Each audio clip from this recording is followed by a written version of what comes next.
Hey everyone, welcome to Reddit Readout. Today we are checking out Nuclear Revenge. Story 1. All Army service records lost. Using phone, so apologies for formatting errors. Dr. Company commander was a super dick to my dad, so dad got back before leaving the service. This happened a few years back. My dad found out he's super allergic to some kinda shrub in Central Texas, Fort Hood, after he was transferred there. As a result, he was restricted to office work and prohibited by Army doctors from outdoor duties. His West Point grad commanding officer was a hyper-warrior kinda dude who detested soldiers who didn't want to train 24/7. Unfortunately, he thought my dad was milking his allergies in order to avoid being a real soldier. My dad was also married and my mom was pregnant with my older sister, a situation that infuriated the captain because number reasons. The CO never, ever passed an opportunity to humiliate my dad by questioning his manhood, doubting his commitment to protecting the Constitution, disparaging his duties, etc. The CO would call him out in front of the company or debase him in front of higher HQ staff. He'd call the house at 6 a.m. on Sunday and order dad in for bullshit reasons, anything to piss him off. In short, he made his life a living hell. For what it's worth, the first sergeant loved my dad's work performance and said so privately. When my dad got orders to leave active duty, which enraged the CO, he found out that the CO received orders for an assignment that was a notch needed to guarantee promotions as well as other plum jobs. Dad decided to fuck with his official records before leaving. As company clerk, he had full access to unit personnel files, orders, etc., which meant he also had keys to the building as well. This was during the pre-digital, pre-computer era. The night before my dad was to get out, he took all of the captain's personnel folders and mailed them separately and anonymously to various posts around the globe, knowing full well it would take weeks to deliver them to geographically unrelated unit mailrooms around the world that may or may not open the packages in order to return them. It just so happened that the unit was in the field for a 2-week exercise on the day my dad left, which meant a skeleton crew would man the phones and mow lawns until they returned from the field. No one was the wiser for weeks. One of my dad's old poker-playing sergeant buds wrote a few months later telling him that the captain went ballistic, that the missing files seriously damaged the fuckface of a captain's career prospects since some of the files were lost in the system. Therefore, the coveted assignment orders were cancelled and the entire personnel record had to be reconstructed manually by the Department of the Army. My dad said it was a teaching moment for the cruel asshole that you should never fuck with your unit clerk, because even chairborne rangers know how to seriously wound enemies, foreign and domestic. Story 2.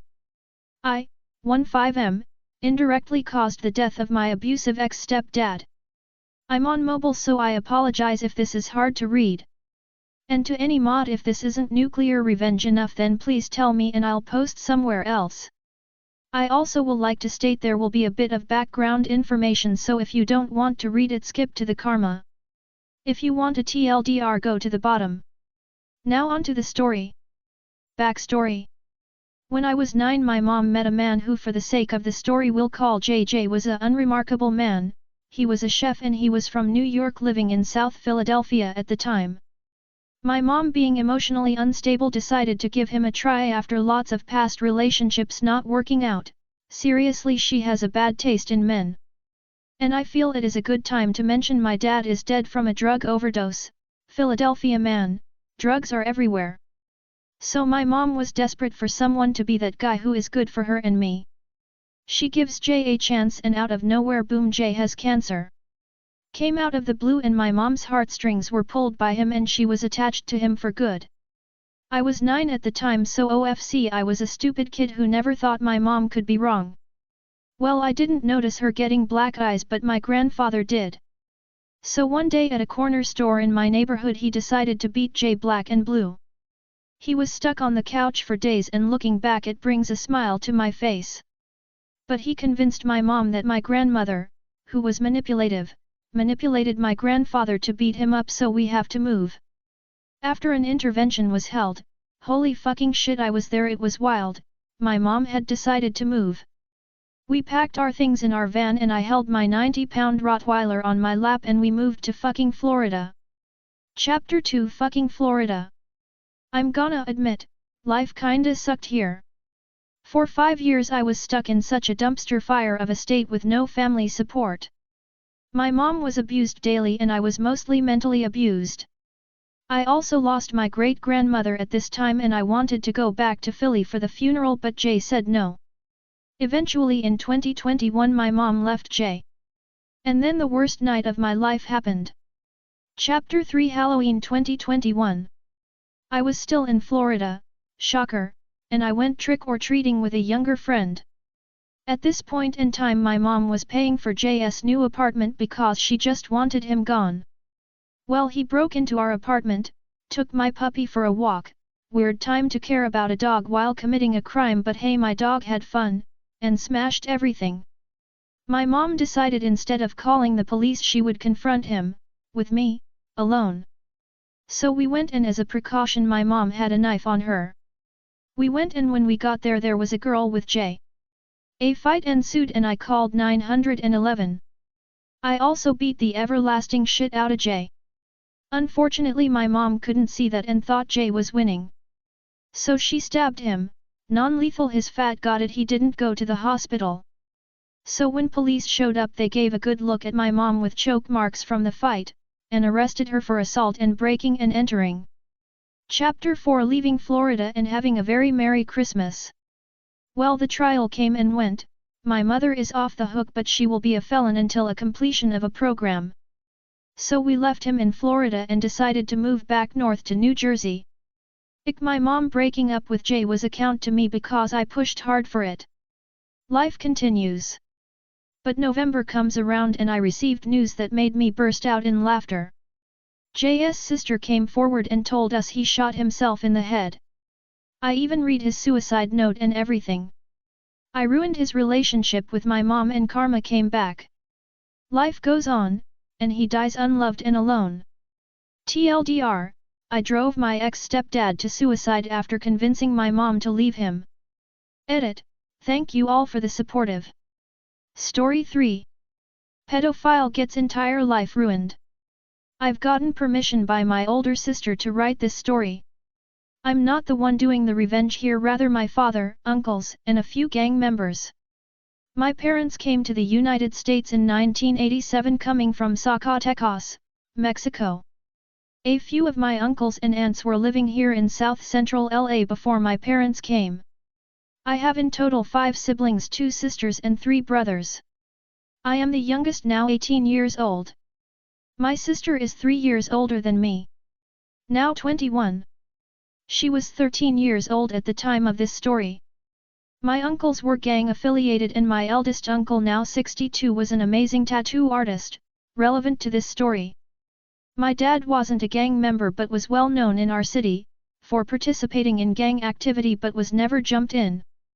One of my uncles threw a party for his daughter's birthday. Practically anyone who wanted in the party was allowed to join in. I know, stupid mistake for them.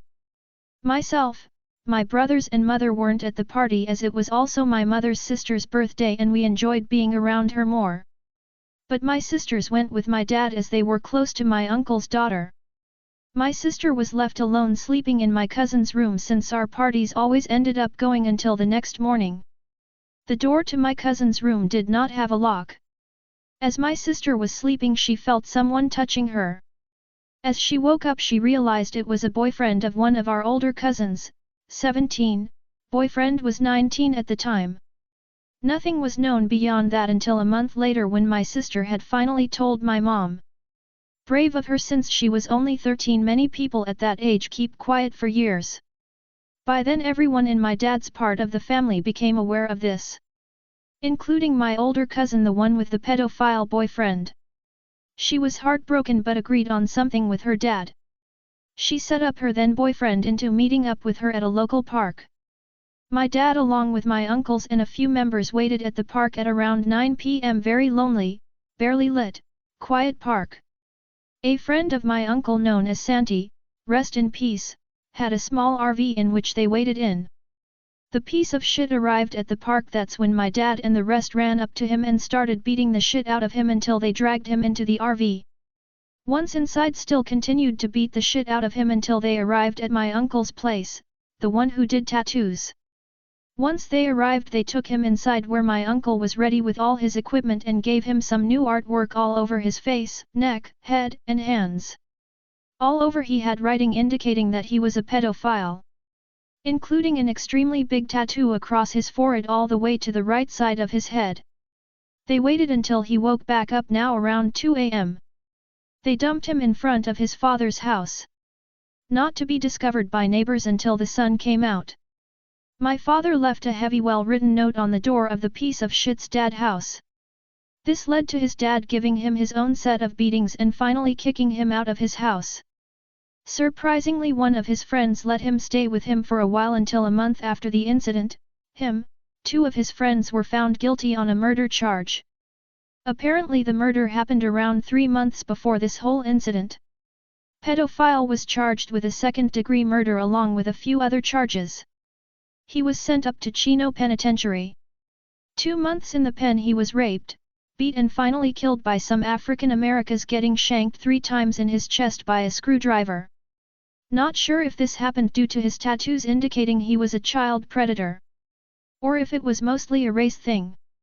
Regardless, if any of this didn't happen he would have still been taken to the pen due to his conviction. So my uncles and father have no guilt for this. My older cousin understandably mourned his death for a while as it was so unexpected for him to turn out to be such a piece of shit to this world. They were together 3 years prior to this incident. As for my sister, she is doing well for herself, currently attending Cal State Long Beach. I'm not sure if I can link his case on here or if it will be taken down. If you'll like to read about that, I'll send that to you privately to prevent this from being taken down. Story 4. My family murdered a rapist. This is my grandfather's story. It would have occurred sometime in the early 1960s. My grandpa comes from a very remote part of my country. Even in the 60s they lived in a log cabin without a phone or electricity. He lived with his 3 brothers, his sister, his father, and his mother. It was a violent household. My great-grandfather was an alcoholic. My grandpa, his siblings, and his mother were accustomed to beatings. The culture of the time was to accept this as a harsh reality of the remote and difficult lives that were led so far from civilization. My great-aunt was the youngest of the siblings, and as my grandpa and his brothers grew into young men and began working, she was left at home and began to take on the role of housekeeper as my great-grandmother was often ill. She would often use her bad health as an excuse for not stopping what happened next. My great-grandfather began raping my great-aunt at some point, most likely before she had even begun puberty. It continued for years, as the brothers all moved out and she was left completely alone. My grandpa says he truly did not know. He worried for his sister receiving the brunt of the beatings, but he didn't know about the rape. I hope that's true. When my great-aunt was 13, she became pregnant with her father's son. The night my grandpa found out, him and his brothers snowmobiled out from town, and since none of them owned a gun, they had to use shovels to beat their father to death. The ground was frozen solid, so they burnt him, which also helped to destroy the evidence, I suppose. Although I'm not sure anyone ever questioned how my great-grandfather had died, these were very different times. My great-aunt's son, born of incest, is afflicted with genetic issues. He can barely see and he only has a single functioning kidney. But he is happy and has healthy kids in their 20s now. My great-aunt drank herself to death in the 80s, as did my great-grandmother, so I never met them. My grandpa told he all this when he was drunk, as he has also become an alcoholic. So has my dad. The generational trauma of my family is thankfully now broken with me and my siblings, but this revenge murder, this disgusting hurt was really just another sad piece of a puzzle of abuse that started long ago. That's all for today. Please don't forget to like and subscribe.